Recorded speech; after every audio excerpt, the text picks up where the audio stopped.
না আজি আনুষ্ঠানিকভাৱে নমিনেশ্যন ছাবমিট কৰিলোঁ আৰু মই সম্পূৰ্ণ আশাবাদী যে নতুনকৈ গঠিত হোৱা পুৰণা অহাপুৰী বিধানসভা সমষ্টিৰ সমূহ ৰাইজ মোক সমৰ্থন কৰিব আৰু ইতিমধ্যে আমাৰ কংগ্ৰেছ দলৰ কৰ্মকৰ্তাৰ মাজত এটা উৎসাহ এটা আহিছে।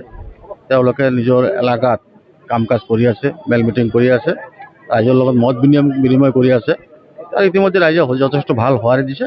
মই 100% আশাবাদী মোৰ জয় নিশ্চিত হ'ব।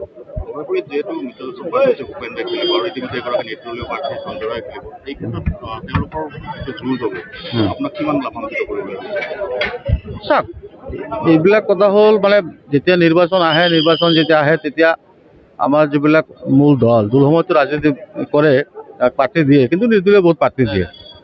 মোৰ যিহেতু মোৰ এইটো দ্বিতীয়বাৰৰ অভিজ্ঞতা, মই যোৱাবাৰ নিৰ্বাচন খেলিছোঁ, তেতিয়াও আমাৰ বহুত নিৰ্দলীয় প্ৰাৰ্থী আছিল। নিৰ্দলীয়সকলে এতিয়া কেণ্ডিডেটৰ ওপৰত নিৰ্ভৰ কৰিব, তেওঁলোকে কেনেকুৱা এক্টিভিটি কৰে, ৰাইজৰ মাজত কেনেকৈ সোমাব পাৰে, ৰাইজৰ ৰাস্তা কেনেকৈ গোটাব পাৰে, সেই তাৰ পৰাই নিৰ্ভৰ কৰিব। আগতীয়াকৈ আমি ক'ব নোৱাৰোঁ যে কোনে কিমান কাক লাভান্বিত কৰিব।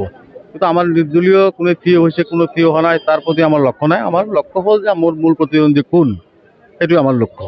সমষ্টি পুনৰ্নিৰ্ধাৰণ হোৱাৰ বাবে যথেষ্ট ভোটৰ সংখ্যা তাৰতম্য হৈছে, কিছু ভোট উভয়পুৰীৰ পৰা চন্দ্ৰমলৈকে এই ক্ষেত্ৰত আপোনাৰ কিবা অসুবিধা সৃষ্টি কৰিব হৈছে নেকি?